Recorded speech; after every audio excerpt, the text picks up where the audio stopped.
Ka seng samla Catholic Parish Joai kala penlong ya ka First Saint Paul Futsal Knockout Tournament hau news nem arja arpoar maria kane ka tournament lasdang nado benai nailor pala penkut pat hau ni benai risau arja arpoar ki para samla shenrang bat kanthai na ki balang shnong bat ki CMC bapher kila ya shimmentalang da ka jing shirham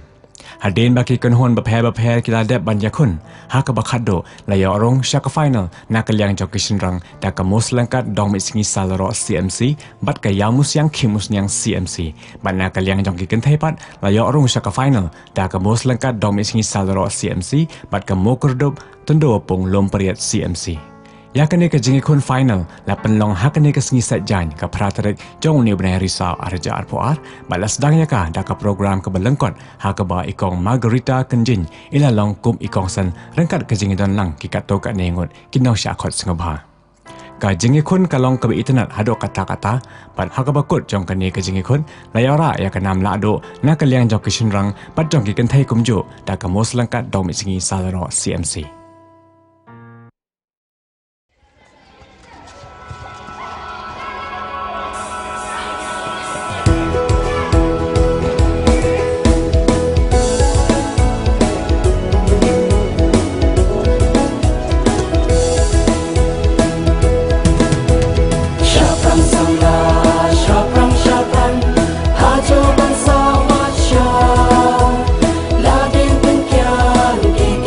From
ya kiki senran jogu